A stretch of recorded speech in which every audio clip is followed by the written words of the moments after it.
Welcome to the deep dive. Today, we're diving into a really interesting, well, a compelling idea, a potential third political party in the U.S. hmm We're looking at a short podcast script you shared, and it really grabs you right away, doesn't it? Asks if you're tired of voting for the lesser evil. It definitely does. It's a hook that suggests, maybe there's a widespread feeling out there, a desire for something different. Yeah, dissatisfaction, perhaps. It certainly makes you pause and think about the current two-party setup.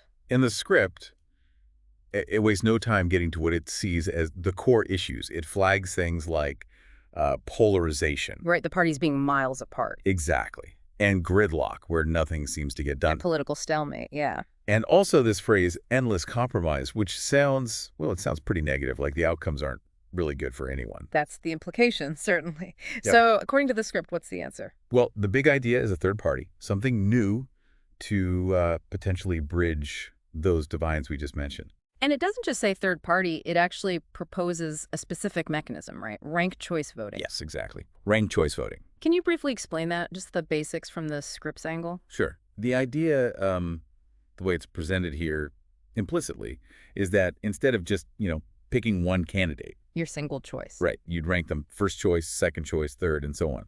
The hope, it seems, is that this forces candidates to seek broader support. So they can't just rely on their hardcore base. They need those second or third preferences. That seems to be the underlying logic, yes. That it might disrupt the dynamic that, according to the script, leads to the polarization and gridlock in the first place. It implies a need to appeal more widely. Interesting. And who is this theoretical third party meant to represent? The script is quite pointed here. Very pointed. It says explicitly you, not corporations. Hmm, that's a strong message. It really taps into that common feeling, or maybe a suspicion, that special interests and big money have too much sway in politics. So this party is positioned as the voice of the individual citizen, accountable directly to people. That's the pitch. It's about representing or aiming to represent those who feel their voices are, maybe lost in the current system. It's framed as being for the everyday person. That focus on the individual, that's likely got some pull for listeners feeling unrepresented. Absolutely. It suggests a more direct line, a connection between voters and the people making decisions. Now, the script doesn't just diagnose the problem and offer a solution. It has a call to action at the end. It does. It urges listeners to join the movement and demand better. So it's not passive. It's trying to activate the listener. Or sexually, it's about empowerment. Moving from just being frustrated or observing to actually feeling like you can participate in making a change, Hmm. build some momentum. And one last thing we should probably touch on, the sound design mentioned in the notes about the script. Ah, yes, the upbeat, urgent music, the gavel sound. And that subtle crowd cheering, it's not just words, it's trying to create a whole feeling, isn't it?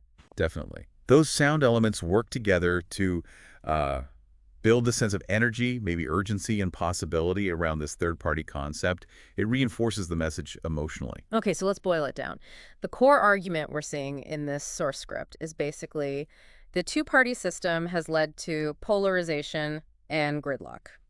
Big problems identified there. And the proposed solution is a new third party, potentially made viable through ranked choice voting, A specific mechanism to help it along. with the key promise being that this party answers to individual citizens, not special interests. That's a solid summary of the script's main thrust. So, thinking about this for our listeners, it really brings up a question, doesn't it? Mm. To what extent do these issues, the script raises the polarization, the gridlock, how much does that actually resonate with your own observations of politics today? That's the key takeaway thought, I think.